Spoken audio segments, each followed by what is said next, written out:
Hello.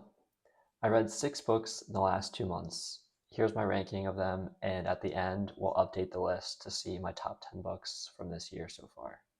The first 2 books I read were The Two Towers and The Return of the King by JRR Tolkien.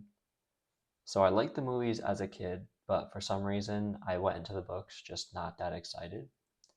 I started with The Fellowship of the Ring in the prior month, and I was just immediately hooked into the story and adventure. There's a reason these are considered classics, and it's immediately jumped to being one of my favorite series. The only caveat I'll mention is that the movies are way more action heavy and fast paced, while the books take time at each location on the adventure, and you feel like you're more one of the companions that go on the journey. For me, these are an easy 5 stars, and I'm definitely going to reread them in the future.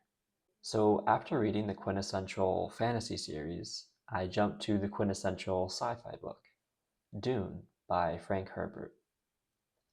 I thought Dune had very cool world building, and I definitely enjoyed it. Was it a life changing reading experience?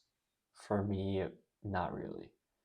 I definitely appreciate it for what it is, and I can see its influence on the whole space opera and sci fi genre.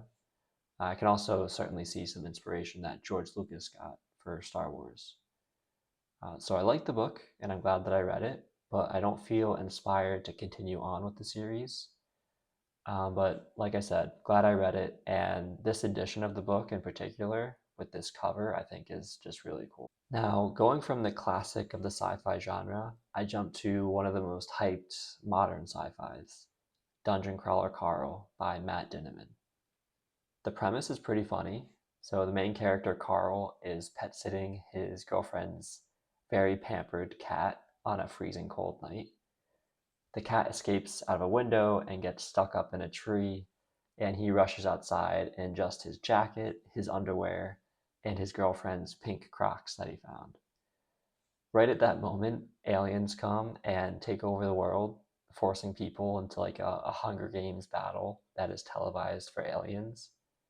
It's a crazy premise, and I thought a lot of the action was pretty exciting, and the slapstick humor was pretty funny.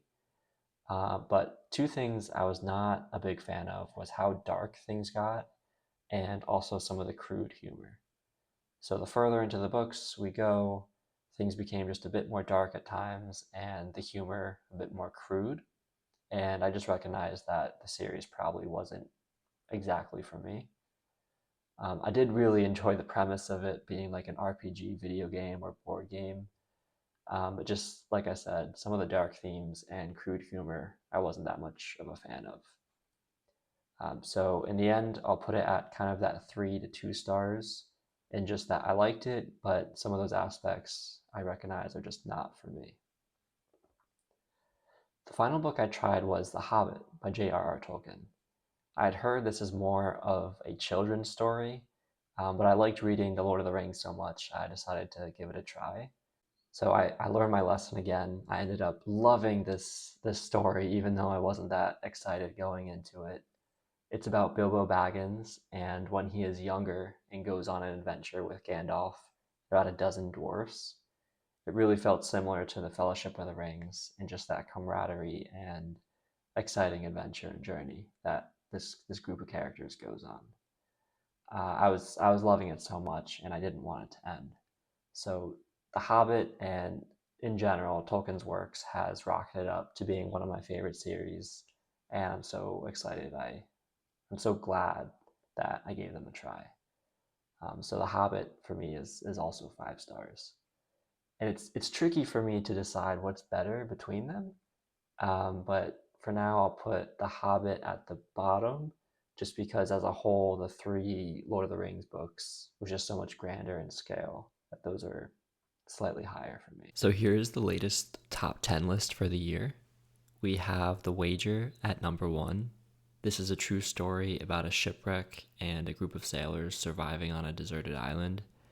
Absolute thriller of a book that I just couldn't put down. That's followed by the Lord of the Rings trilogy and The Hobbit, and rounding it out are 2 business books. The Big Short is about the 2008 recession and a group of people who shorted the stock market. I love the book and the movie. And at number 7 is Shoe Dog by Phil Knight. These are the 7 books that I've rated 4 or 5 stars this year. And in 2 months, we'll update this list and see if we can add a few more. Thanks for watching.